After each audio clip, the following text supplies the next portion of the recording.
Hello students, ਮੈਂ Sanjeev from English zone Bathinda. ਅੱਜ ਤੁਹਾਡੇ ਲਈ ਇੱਕ ਨਵੀਂ ਵੀਡੀਓ ਲੈ ਕੇ ਆਇਆ ਹਾਂ। ਅੱਜ ਦੀ ਵੀਡੀਓ ਹੈ ਆਇਲਸ ਰਾਈਟਿੰਗ ਟਾਸਕ 2 ਅਕੈਡਮਿਕ ਬਾਰੇ। ਅੱਜ ਅਸੀਂ ਡਿਸਕਸ ਕਰਾਂਗੇ ਆਇਲਸ ਰਾਈਟਿੰਗ ਟਾਸਕ 2 ਓਪੀਨੀਅਨ ਐਸੇ। ਜਿਵੇਂ ਕਿ ਤੁਹਾਨੂੰ ਪਤਾ ਹੈ, ਪਿਛਲੀ ਵੀਡੀਓ ਦੇ ਵਿੱਚ ਅਸੀਂ ਡਿਸਕਸ ਕੀਤਾ ਸੀ ਆਇਲਸ ਰਾਈਟਿੰਗ ਟਾਸਕ 2 5 ਟਾਈਪ ਦੇ ਹੁੰਦੇ ਨੇ। ਉਹਨਾਂ ਦੇ ਵਿੱਚੋਂ ਇੱਕ ਟਾਈਪ ਹੈ ਓਪੀਨੀਅਨ ਐਸੇ। ਓਪੀਨੀਅਨ ਐਸੇ ਨੂੰ ਆਰਗੂਮੈਂਟੇਟਿਵ ਵੀ ਕਿਹਾ ਜਾਂਦਾ ਹੈ।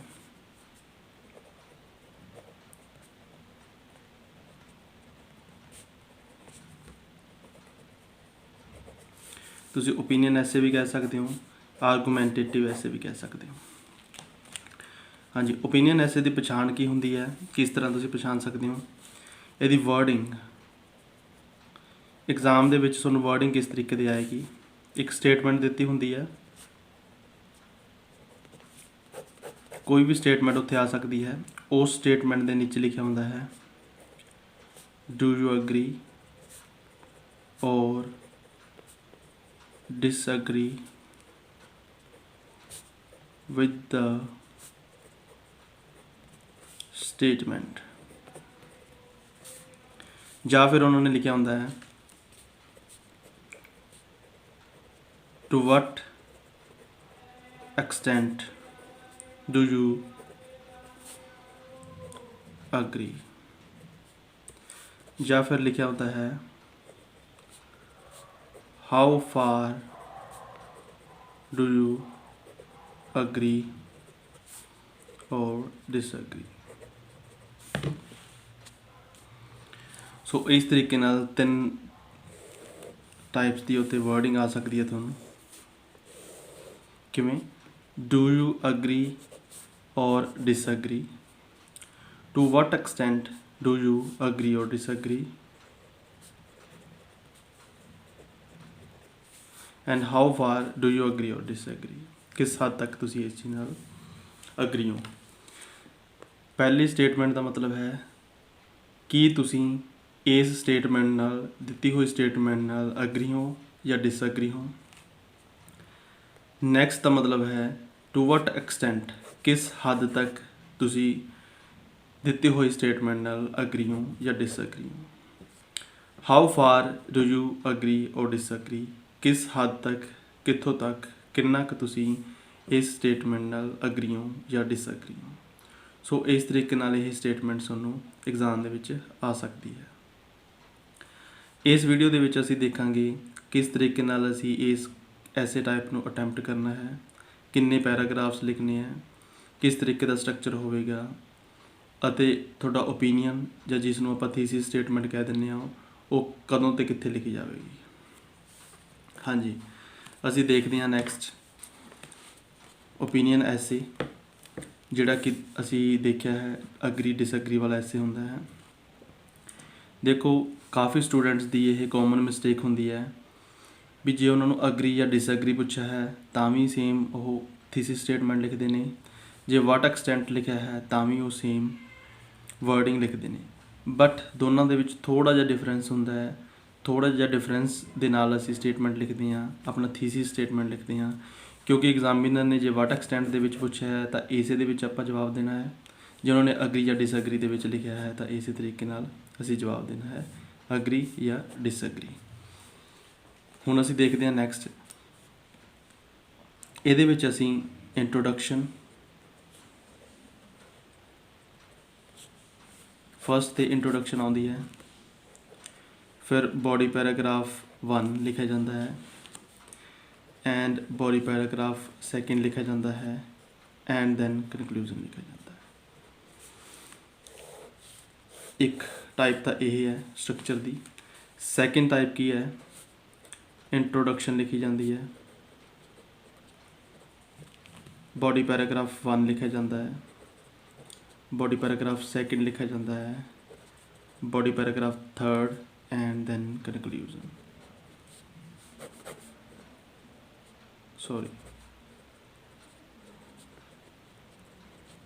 ਠੀਕ ਹੈ ਜੀ। ਸੋ ਇਸ ਤਰੀਕੇ ਨਾਲ ਜਿਹੜੇ ਹੈ ਇਹ ਐਸੇ ਲਿਖੇ ਜਾਂਦੇ ਨੇ।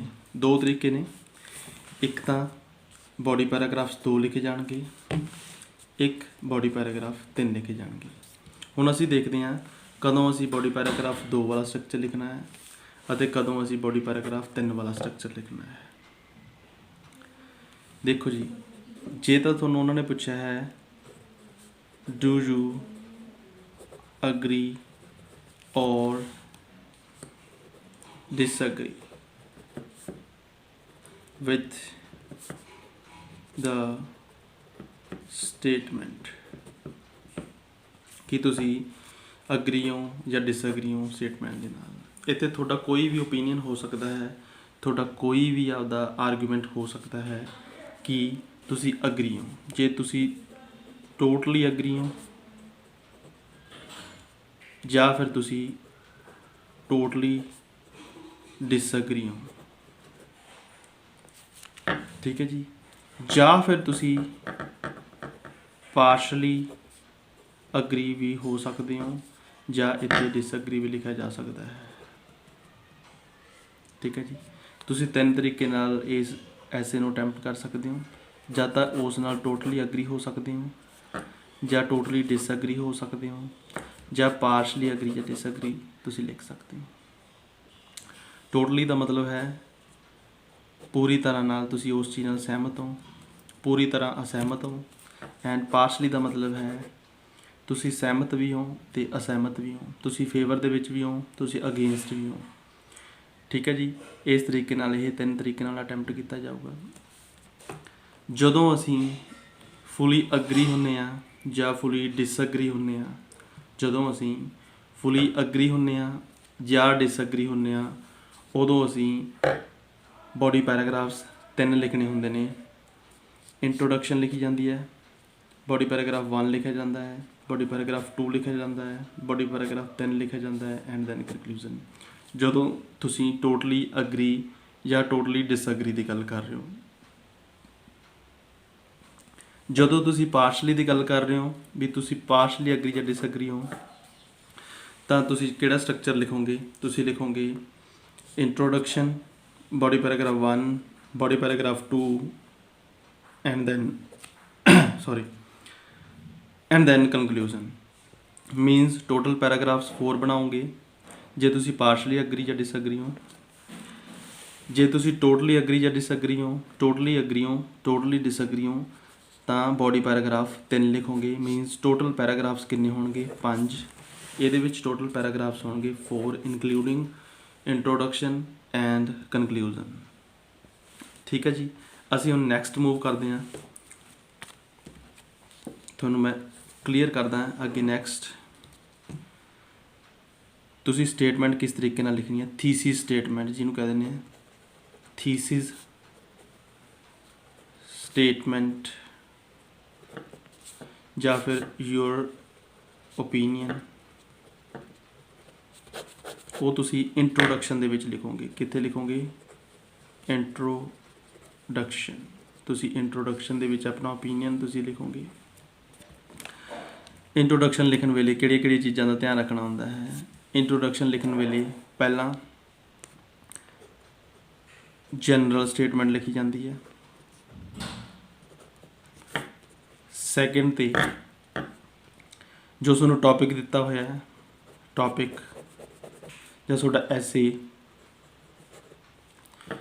ਉਸ ਦੀ ਸਟੇਟਮੈਂਟ ਨੂੰ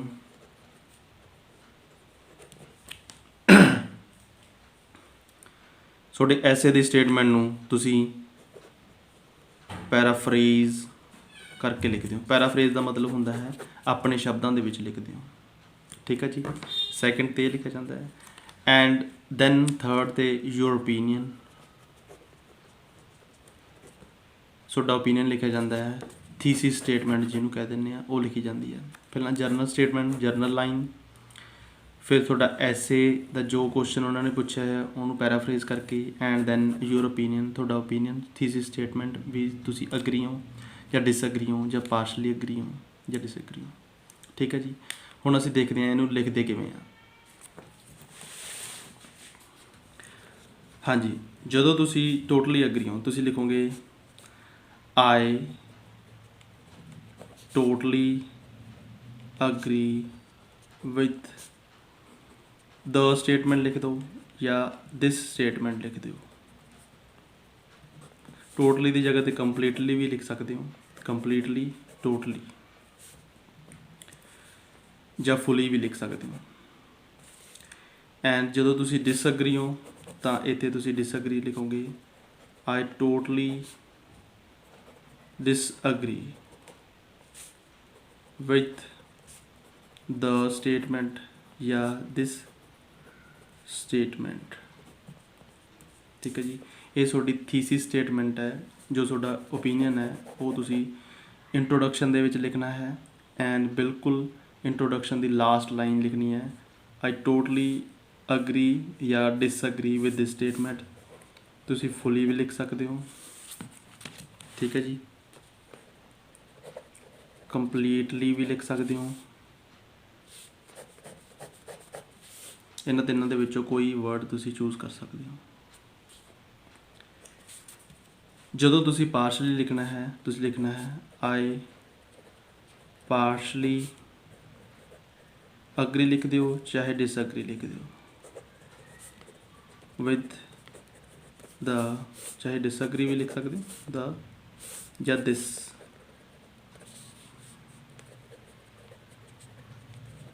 statement। I partially agree या disagree with the statement, this लिख सकते हो, the लिख सकते हो। क्लियर है स्टूडेंट्स? नेक्स्ट कर रहे हैं जी। ਹੁਣ ਜੇ ਅਸੀਂ ਟੋਟਲੀ ਅਗਰੀ ਹਾਂ ਜਾਂ ਟੋਟਲੀ ਡਿਸਐਗਰੀ ਹਾਂ, BP1 BP2 and BP3 body paragraph 1 body paragraph 2 body paragraph 3 ਲਿਖਦੇ ਹਾਂ, ਠੀਕ ਹੈ ਜੀ। ਜਿਨ੍ਹਾਂ ਦੇ ਵਿੱਚ ਅਸੀਂ ਆਈਡੀਆ ਲਿਖਦੇ ਹਾਂ। ਫਸਟ ਆਈਡੀਆ ਤੁਹਾਡਾ ਫਸਟ ਆਈਡੀਆ ਇੱਥੇ ਲਿਖਿਆ ਜਾਂਦਾ ਹੈ, ਫਸਟ BP ਦੇ ਵਿੱਚ ਲਿਖਿਆ ਜਾਂਦਾ ਹੈ। ਆਈਡੀਆ ਕੀ ਹੁੰਦਾ ਹੈ? ਆਈਡੀਆ ਤੁਹਾਡਾ ਆਈਡੀਆ, ਜਿਹੜੇ ਆਈਡੀਆ ਤੁਸੀਂ ਜਨਰੇਟ ਕਰਨੇ ਹੈ, ਕਾਰਨ ਦੱਸਣੇ ਹੈ ਕਿਉਂ ਤੁਸੀਂ ਇਹ ਸਟੇਟਮੈਂਟ ਨਾਲ ਅਗਰੀ ਹੋ ਜਾਂ ਡਿਸਐਗਰੀ ਹੋ। ਉਹ ਪਹਿਲਾ ਆਈਡੀਆ BP1 ਦੇ ਵਿੱਚ ਤੁਸੀਂ ਲਿਖੋਗੇ। ਪਹਿਲਾ ਆਈਡੀਆ ਤੁਸੀਂ BP1 ਦੇ ਵਿੱਚ ਲਿਖਣਾ ਹੈ। ਪਹਿਲਾ ਆਈਡੀਆ ਯੂਅਰ ਵਿਊ ਕਹਿ ਦਿਓ, ਆਈਡੀਆ ਕਹਿ ਦਿਓ, ਟੌਪਿਕ ਸੈਂਟੈਂਸ ਕਹਿ ਦਿਓ, ਠੀਕ ਹੈ ਜੀ, ਕੁਝ ਵੀ ਇਹਦਾ ਨਾਮ ਲੈ ਸਕਦੇ ਹੋ। ਆਈਡੀਆ ਕਹਿ ਦਿਓ, ਯੂਅਰ ਵਿਊ ਕਹਿ ਦਿਓ, ਰੀਜ਼ਨਸ ਕਹਿ ਦਿਓ ਕਿਉਂ ਤੁਸੀਂ ਉਸ ਚੀਜ਼ ਨਾਲ ਅਗਰੀ ਜਾਂ ਡਿਸਐਗਰੀ ਹੋ, ਕਿਉਂ ਅਗਰੀ ਜਾਂ ਡਿਸਐਗਰੀ ਹੋ, ਐਂਡ ਟੌਪਿਕ ਸੈਂਟੈਂਸ ਕਹਿ ਦਿਓ। ਉਸ ਤੋਂ ਅੱਗੇ ਸੈਕਿੰਡ ਆਈਡੀਆ ਤੁਸੀਂ ਲਿਖਦੇ ਹੋ ਨੈਕਸਟ ਪੈਰਾਗ੍ਰਾਫ ਦੇ ਵਿੱਚ, PP2 ਦੇ ਵਿੱਚ। ਫਿਰ ਤੁਸੀਂ ਆਈਡੀਆ 3 ਲਿਖਦੇ ਹੋ ਨੈਕਸਟ ਬੋਡੀ ਪੈਰਾਗ੍ਰਾਫ ਦੇ ਵਿੱਚ, 3 ਦੇ ਵਿੱਚ। ਇਸ ਤਰੀਕੇ ਨਾਲ ਤੁਸੀਂ ਇੱਕ ਸਾਈਡ ਹੀ ਆਪਣਾ ਟੌਪਿਕ ਲਿਖਦੇ ਹੋ। ਮੀਨਸ ਜੇ ਤੁਸੀਂ ਅਗਰੀ ਹੋ ਤਾਂ ਅਗਰੀ ਵਾਲੇ ਤਿੰਨੋਂ BP ਬਣ ਗਏ, ਜੇ ਤੁਸੀਂ ਡਿਸਐਗਰੀ ਹੋ ਤਾਂ ਡਿਸਐਗਰੀ ਵਾਲੇ ਦੋਨੇ BP ਇੱਥੇ, ਸੌਰੀ ਤਿੰਨੋਂ BP ਬਣ ਗਏ। 3 BP ਬਣਾਉਣੇ ਆ, ਅਗਰੀ ਵਾਲੀ ਸਾਈਡ ਤਿੰਨੋਂ BP, ਡਿਸਐਗਰੀ ਵਾਲੀ ਸਾਈਡ ਤਿੰਨੋਂ BP। ਸੋ ਇਸ ਤਰੀਕੇ ਨਾਲ ਤੁਸੀਂ ਆਪਣਾ ਜਿਹੜਾ ਕੁਐਸਚਨ ਅਟੈਂਪਟ ਕਰਦੇ ਹੋ। ਬਟ ਹੁਣ ਗੱਲ ਆਉਂਦੀ ਹੈ ਜਦੋਂ ਤੁਸੀਂ ਪਾਰਸ਼ਲੀ ਹੁੰਦੇ ਹੋ, ਪਾਰਸ਼ਲੀ means half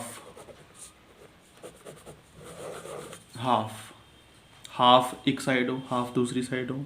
पार्शली का मतलब है हाफ एक साइड हो, हाफ दूसरी साइड हो, ठीक है। ये वर्ड नहीं यूज़ करना तुसी हाफ, ये तो जस्ट मैं थोड़ा समझाने लिए लिखा सी।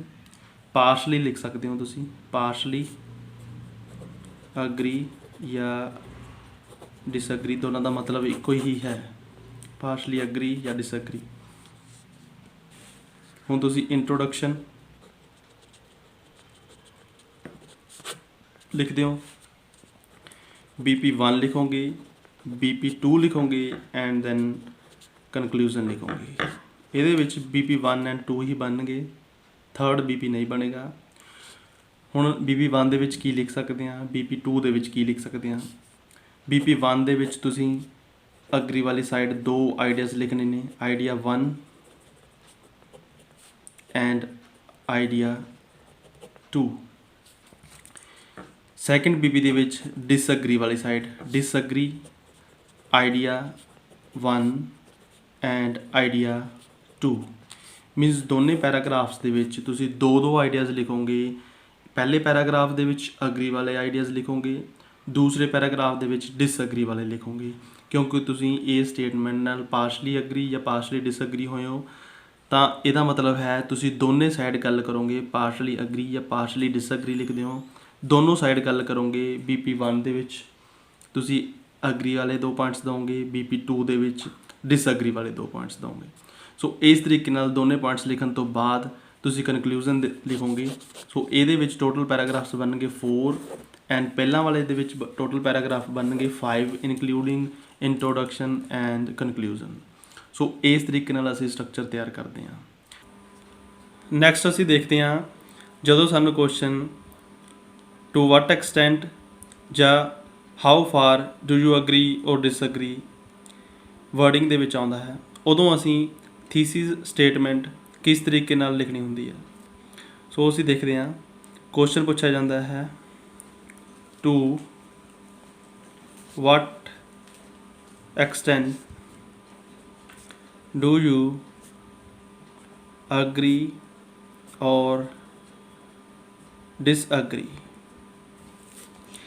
ਜਾਂ ਫਿਰ ਲਿਖਿਆ ਹੁੰਦਾ ਹੈ ਹਾਊ ਫਾਰ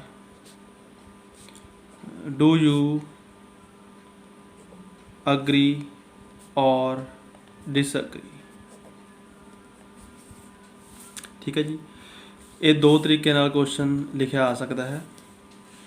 ਤਾਂ ਦੋਨਾਂ ਦਾ ਮਤਲਬ ਸੇਮ ਹੀ ਹੈ। ਟੂ ਵਾਟ ਐਕਸਟੈਂਟ ਦਾ ਮਤਲਬ ਹੈ ਕਿਸ ਹੱਦ ਤੱਕ, ਹਾਊ ਫਾਰ ਦਾ ਮਤਲਬ ਹੈ ਕਿਸ ਹੱਦ ਤੱਕ।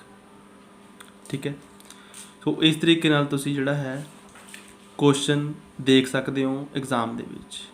ਫਰੀਕੁਐਂਟਲੀ ਮੋਸਟ ਕਾਮਨ ਜਿਹੜਾ ਆਪਾਂ ਕਹਿ ਸਕਦੇ ਹਾਂ, ਇਹ ਕੁਐਸਚਨ ਟਾਈਪ ਆਉਂਦੇ ਨੇ ਐਗਜ਼ਾਮ ਦੇ ਵਿੱਚ। ਇਸ ਕਰਕੇ ਇਹਦੇ ਵਿੱਚ ਤੁਹਾਨੂੰ ਕਲੀਅਰ ਹੋਣਾ ਚਾਹੀਦਾ ਹੈ ਥੀਸਿਸ ਸਟੇਟਮੈਂਟ ਕਿਸ ਤਰੀਕੇ ਨਾਲ ਲਿਖਣੀ ਹੈ। ਹਾਂਜੀ, ਜਦੋਂ ਲਿਖਿਆ ਹੋਵੇ ਟੂ ਵਾਟ ਐਕਸਟੈਂਟ ਜਾਂ ਹਾਊ ਫਾਰ, ਤੁਸੀਂ ਲਿਖ ਸਕਦੇ ਹੋ। ਜੇ ਤਾਂ ਤੁਸੀਂ ਅਗਰੀ ਵਾਲੀ ਸਾਈਡ ਲਿਖਣਾ ਹੈ ਜਾਂ ਡਿਸਅਗਰੀ ਵਾਲੀ ਸਾਈਡ ਲਿਖਣਾ ਹੈ, ਮੀਨਸ ਟੋਟਲੀ ਅਗਰੀ ਜਾਂ ਟੋਟਲੀ ਡਿਸਅਗਰੀ ਲਿਖਣਾ ਹੈ, ਤਾਂ ਤੁਸੀਂ ਉੱਥੇ ਲਿਖੋਗੇ ਆਈ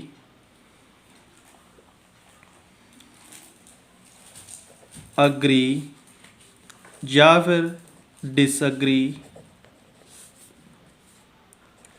ਟੂ ਗ੍ਰੇਟ ਐਕਸਟੈਂਟ।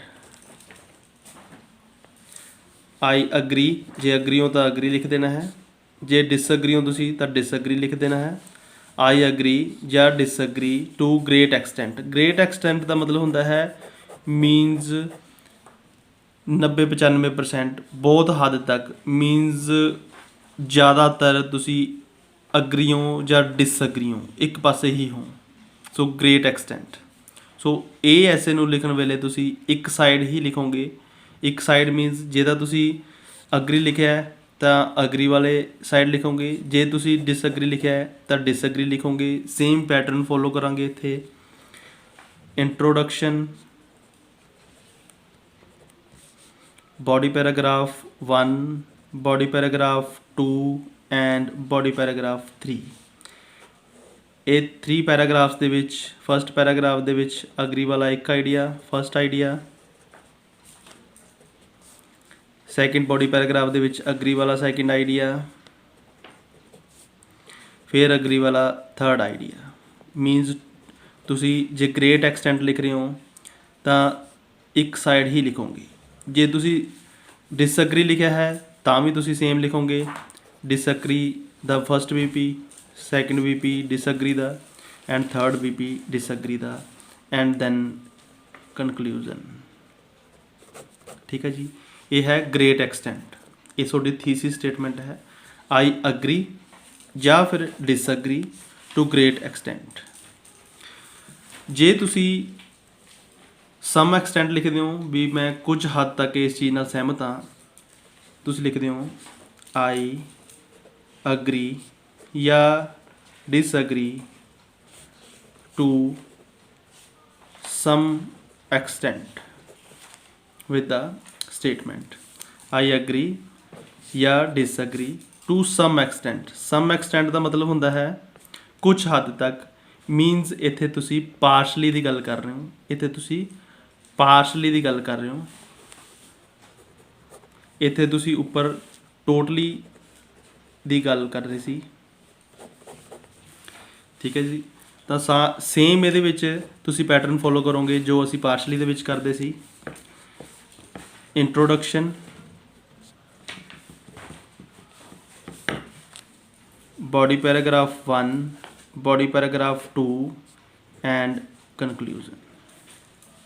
ਉਸੇ ਤਰੀਕੇ ਨਾਲ body paragraph 1 ਦੇ ਵਿੱਚ ਅਗਰੀ ਦੇ ਦੋ ideas, idea 1, idea 2 and BP 2 ਦੇ ਵਿੱਚ disagree side idea 1 and idea 2। ਸੋ ਇਸ ਤਰੀਕੇ ਨਾਲ ਤੁਸੀਂ ਇਹਨੂੰ ਅਟੈਂਪਟ ਕਰੋਗੇ। ਇਹ ਸੇਮ ਹੀ ਹੈ ਜਿਵੇਂ ਆਪਾਂ ਪਹਿਲਾਂ totally agree, totally disagree and partially ਵਾਲਾ ਕੀਤਾ ਸੀ। ਬਸ ਥੀਸਿਸ ਸਟੇਟਮੈਂਟ ਦੇ ਵਿੱਚ ਤੁਸੀਂ ਜਿੱਥੇ ਲਿਖਦੇ ਸੀ ਟੋਟਲੀ ਅਗਰੀ ਜਾਂ ਟੋਟਲੀ ਡਿਸਐਗਰੀ ਲਿਖਦੇ ਸੀ, ਹੁਣ ਤੁਸੀਂ ਲਿਖੋਗੇ ਇੱਥੇ ਗ੍ਰੇਟ ਐਕਸਟੈਂਟ ਲਿਖੋਗੇ। ਠੀਕ ਹੈ ਜੀ, ਤੁਸੀਂ ਇੱਥੇ ਲਿਖੋਗੇ ਗ੍ਰੇਟ ਐਕਸਟੈਂਟ। ਜਿੱਥੇ ਤੁਸੀਂ ਲਿਖਦੇ ਸੀ ਪਾਰਸ਼ਲੀ ਲਿਖਦੇ ਸੀ, ਉੱਥੇ ਤੁਸੀਂ ਇੱਥੇ ਲਿਖੋਗੇ ਸਮ ਐਕਸਟੈਂਟ।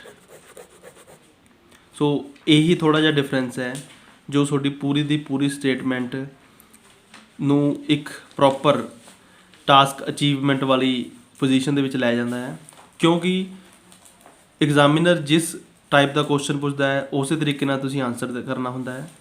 ਸੋ ਇਸ ਤਰੀਕੇ ਨਾਲ ਤੁਸੀਂ ਆਪਦਾ ਕੁਐਸਚਨ ਇਹ ਅਟੈਂਪਟ ਕਰਨਾ ਹੈ ਓਪੀਨੀਅਨ ਐਸੇ ਵਾਲਾ, ਮੀਨਸ ਅਗਰੀ ਡਿਸਐਗਰੀ ਵਾਲਾ।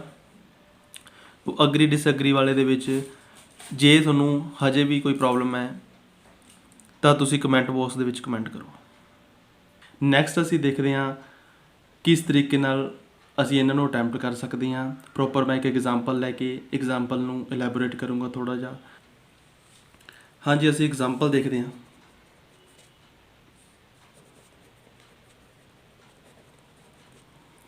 ਕੋਈ ਆਪਾਂ ਇੱਕ ਐਸੇ ਇੱਥੇ ਲਿਖਦੇ ਹਾਂ, ਐਸੇ ਦੀ ਸਟੇਟਮੈਂਟ ਲਿਖਦੇ ਹਾਂ ਐਂਡ ਉਸ ਨੂੰ ਤਿੰਨੋਂ ਤਰੀਕਿਆਂ ਨਾਲ ਅਟੈਂਪਟ ਕਰਨ ਦੀ ਕੋਸ਼ਿਸ਼ ਕਰਦੇ ਹਾਂ ਕਿਸ ਤਰੀਕੇ ਨਾਲ ਅਸੀਂ ਇਹਨੂੰ ਅਟੈਂਪਟ ਕਰ ਸਕਦੇ ਹਾਂ। ਉਹਦਾ ਸਟਰਕਚਰ ਦੇਖਦੇ ਹਾਂ ਤਾਂ ਕਿ ਤੁਹਾਨੂੰ ਕਲੀਅਰ ਹੋ ਜਾਵੇ ਕਿ ਅਗਰੀ ਡਿਸਐਗਰੀ ਵਾਲਾ ਐਸੇ ਕਿਸ ਤਰੀਕੇ ਨਾਲ ਲਿਖਿਆ ਜਾਂਦਾ ਹੈ, ਤੁਹਾਡੀ ਕੋਈ ਮਿਸਟੇਕ ਨਾ ਆਵੇ, ਕਿਉਂਕਿ ਇਹ ਕਾਮਨ ਮਿਸਟੇਕ ਹੈ। ਮੋਸਟਲੀ ਸਟੂਡੈਂਟਸ ਇਹਨੂੰ ਕਰਦੇ ਨੇ, ਉਹ ਅਗਰੀ ਵਾਲੀ ਸਾਈਡ ਹੋ ਕੇ ਡਿਸਐਗਰੀ ਵਾਲੇ ਪੁਆਇੰਟ ਲਿਖਦੇ ਰਹਿੰਦੇ ਨੇ, ਡਿਸਐਗਰੀ ਵਾਲੀ ਸਾਈਡ ਹੋ ਕੇ ਅਗਰੀ ਵਾਲੇ ਲਿਖਦੇ ਰਹਿੰਦੇ ਨੇ।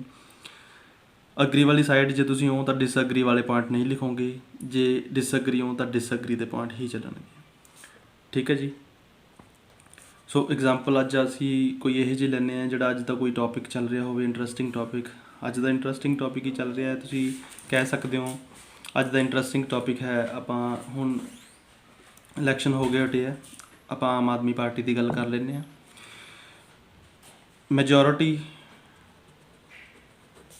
of people say, मतलब majority of people ਜਾਂ majority people, ਠੀਕ ਹੈ। majority of people ਕੀ ਕਹਿੰਦੇ ਨੇ ਜਾਂ majority people ਕੀ ਕਹਿੰਦੇ ਨੇ? ਆਪ means Aam Aadmi party will change the system in Punjab. Majority of people ਕਹਿੰਦੇ ਨੇ ਆਮ ਆਦਮੀ ਪਾਰਟੀ ਹੈ ਜਿਹੜੀ ਉਹ ਸਿਸਟਮ ਨੂੰ ਚੇਂਜ ਕਰ ਦੇਵੇਗੀ ਪੰਜਾਬ ਦੇ ਵਿੱਚ। ਸੋ ਇਹ ਹੈ ਸਟੇਟਮੈਂਟ। ਇਸ ਨਾਲ ਦੀ ਸਟੇਟਮੈਂਟ ਕੋਈ ਵੀ ਤੁਹਾਨੂੰ ਆ ਸਕਦੀ ਹੈ ਉੱਥੇ। ਇਹ ਜਸਟ ਮੈਂ ਇੱਕ ਐਗਜ਼ਾਮਪਲ ਦਿੱਤੀ ਹੈ ਜੋ ਇੰਟਰਸਟਿੰਗ ਇਸ਼ੂ ਹੈ, ਇੰਟਰਸਟਿੰਗ ਟੌਪਿਕ ਬਣਿਆ ਹੋਇਆ ਅੱਜ ਦਾ, ਤਾਂ ਮੈਂ ਉਹ ਐਗਜ਼ਾਮਪਲ ਲੈ ਲਈ ਤਾਂ ਕਿ ਈਜ਼ੀਲੀ ਸਮਝ ਆ ਜਾਏ। ਠੀਕ ਹੈ ਜੀ। ਤਾਂ ਉਸ ਤੋਂ ਅੱਗੇ ਲਿਖਿਆ ਹੁੰਦਾ ਹੈ ਡੂ ਯੂ ਅਗਰੀ ਔਰ ਡਿਸਐਗਰੀ ਵਿਥ ਦ ਸਟੇਟਮੈਂਟ। ਕੀ ਤੁਸੀਂ ਇਸ ਸਟੇਟਮੈਂਟ ਨਾਲ ਅਗਰੀ ਹੋ ਜਾਂ ਡਿਸਐਗਰੀ ਹੋ? ਮੀਨਸ ਆਮ ਆਦਮੀ ਪਾਰਟੀ ਪੰਜਾਬ ਦੇ ਵਿੱਚ ਸਿਸਟਮ ਚੇਂਜ ਕਰ ਦੇਵੇਗੀ। ਕੀ ਤੁਸੀਂ ਇਸ ਚੀਜ਼ ਨਾਲ ਸਹਿਮਤ ਹੋ ਜਾਂ ਅਸਹਿਮਤ ਹੋ? ਇੱਥੇ ਤੁਹਾਡਾ ਓਪੀਨੀਅਨ ਪੁੱਛਿਆ ਗਿਆ ਹੈ। ਇੱਥੇ ਤੁਹਾਡਾ ਓਪੀਨੀਅਨ ਪੁੱਛਿਆ ਗਿਆ ਹੈ ਕਿ ਤੁਸੀਂ ਇਸ ਚੀਜ਼ ਨਾਲ ਸਹਿਮਤ ਹੋ।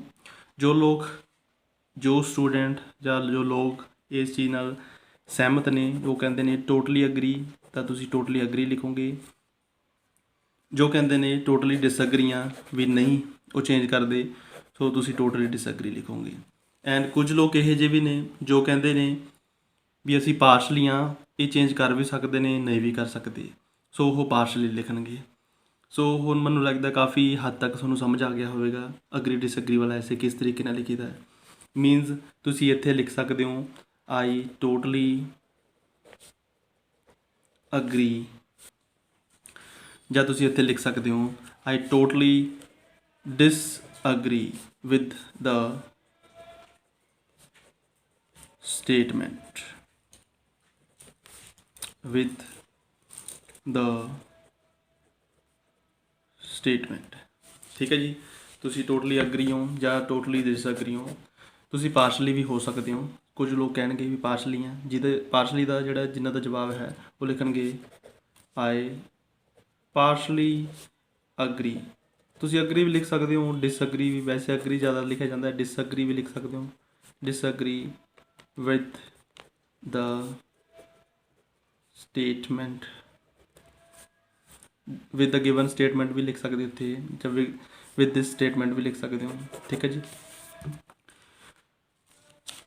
ਸੋ ਜਿਹੜੇ ਸਟੂਡੈਂਟ ਇਸ ਚੀਜ਼ ਨਾਲ ਅਗਰੀ ਨੇ ਵੀ ਆਮ ਆਦਮੀ ਪਾਰਟੀ ਚੇਂਜ ਕਰ ਦੂਗੀ ਸਿਸਟਮ, ਉਹ ਲਿਖਣਗੇ ਟੋਟਲੀ ਅਗਰੀ। ਜਿਹੜੇ ਕਹਿੰਦੇ ਨੇ ਆਮ ਆਦਮੀ ਪਾਰਟੀ ਚੇਂਜ ਨਹੀਂ ਕਰੂਗੀ ਸਿਸਟਮ ਨੂੰ, ਉਹ ਟੋਟਲੀ ਡਿਸਅਗਰੀ ਲਿਖਣਗੇ। ਐਂਡ ਜਿਹੜੇ ਸਟੂਡੈਂਟ ਕਹਿ ਰਹੇ ਨੇ ਵੀ ਅਸੀਂ ਪਾਰਸ਼ਲੀ ਆ, ਵੀ ਕਰ ਵੀ ਸਕਦੇ ਨੇ, ਉਹ ਚੇਂਜ ਸਿਸਟਮ 'ਤੇ ਨਹੀਂ ਵੀ ਕਰ ਸਕਦੇ, ਡਿਸਅਗਰੀ ਵੀ ਹੋ। ਠੀਕ ਹੈ ਜੀ। ਸੋ ਇਹਦੇ ਵਿੱਚ ਵੀ ਸੇਮ ਪੈਟਰਨ ਬਣੇਗਾ ਜਿਵੇਂ ਤੁਸੀਂ ਲਿਖਿਆ ਸੀ ਇੰਟਰੋਡਕਸ਼ਨ। ਠੀਕ ਹੈ ਜੀ। ਫਿਰ body paragraph 1, body paragraph 2, body paragraph 3, ਜੇ ਤੁਸੀਂ ਟੋਟਲੀ ਅਗਰੀ ਹੋ ਜਾਂ ਟੋਟਲੀ ਡਿਸਅਗਰੀ ਹੋ। ਬੋਡੀ ਪੈਰਾਗ੍ਰਾਫ 1 ਦੇ ਵਿੱਚ ਅਗਰੀ ਵਾਲਾ ਇੱਕ ਪੁਆਇੰਟ, ਮੀਨਸ ਰੀਜ਼ਨ ਦੇਣੇ ਆ ਤੁਸੀਂ ਵੀ ਕਿਉਂ ਤੁਹਾਨੂੰ ਲੱਗਦਾ ਹੈ ਆਮ ਆਦਮੀ ਪਾਰਟੀ ਜਿਹੜੀ ਹੈ ਚੇਂਜ ਕਰ ਦੂਗੀ। ਫਿਰ ਸੈਕਿੰਡ ਰੀਜ਼ਨ ਦੇਣਾ ਹੈ। ਸੈਕਿੰਡ ਰੀਜ਼ਨ ਲਿਖਣ ਤੋਂ ਬਾਅਦ ਤੁਸੀਂ ਥਰਡ ਪੈਰਾਗ੍ਰਾਫ ਦੇ ਵਿੱਚ ਥਰਡ ਰੀਜ਼ਨ ਲਿਖੋਗੇ। ਮੀਨਸ ਰੀਜ਼ਨ ਦਾ ਮਤਲਬ ਹੈ ਆਈਡੀਆ, ਤੁਹਾਡਾ ਫਸਟ ਆਈਡੀਆ, ਤੁਸੀਂ ਕਿਉਂ ਕਹਿੰਦੇ ਹੋ ਆਮ ਆਦਮੀ ਪਾਰਟੀ ਜਿਹੜੀ ਹੈ ਚੇਂਜ ਲਿਆਵੇਗੀ, ਤਾਂ ਉਹ ਹੈ ਆਮ ਆਦਮੀ ਪਾਰਟੀ ਦੇ ਤੁਸੀਂ ਚੇਂਜ ਲਿਆਉਣ ਦੇ ਰੀਜ਼ਨ ਲਿਖਣੇ ਨੇ ਇੱਥੇ। ਪਹਿਲਾ ਰੀਜ਼ਨ, ਪਹਿਲਾ ਕਾਰਨ, ਪਹਿਲਾ ਆਈਡੀਆ, ਜਿਹਨੂੰ ਟੌਪਿਕ ਸੈਂਟੈਂਸ ਕਹਿ ਦਿੰਦੇ ਨੇ, ਟੌਪਿਕ ਸੈਂਟੈਂਸ। ਠੀਕ ਹੈ। ਯੂਅਰ ਵਿਊ ਵੀ ਕਹਿ ਦਿੰਦੇ ਨੇ, ਆਈਡੀਆ ਵੀ ਕਹਿ ਦਿੰਦੇ ਨੇ, ਤੁਸੀਂ ਕੁਝ ਵੀ ਇਹਨੂੰ ਕਹਿ ਸਕਦੇ ਹੋ। ਐਂਡ ਫਿਰ ਇੱਥੇ ਤੁਸੀਂ ਫਸਟ ਲਿਖੋਗੇ, ਐਂਡ ਦੈਨ ਸੈਕਿੰਡ ਲਿਖੋਗੇ, ਐਂਡ ਦੈਨ ਥਰਡ ਲਿਖੋਗੇ। ਉਸੇ ਤਰੀਕੇ ਨਾਲ ਜੇ ਸਟੂਡੈਂਟਸ ਟੋਟਲੀ ਡਿਸਅਗਰੀ ਹੈ, ਉਹ ਕਹਿ ਰਹੇ ਨੇ ਵੀ ਨਹੀਂ ਆਮ ਆਦਮੀ ਪਾਰਟੀ ਕੋਈ ਚੇਂਜ ਨਹੀਂ ਲਿਆਵੇਗੀ, ਤਾਂ ਤੁਸੀਂ ਲਿਖੋਗੇ ਇੰਟਰੋਡਕਸ਼ਨ ਐਂਡ ਡਿਸਅਗਰੀ ਵਾਲਾ ਇੱਕ point, then second point second paragraph ਦੇ ਵਿੱਚ ਡਿਸਅਗਰੀ ਵਾਲਾ, and third point third paragraph ਦੇ ਵਿੱਚ ਡਿਸਅਗਰੀ ਵਾਲਾ। ਠੀਕ ਹੈ ਜੀ। And then conclusion,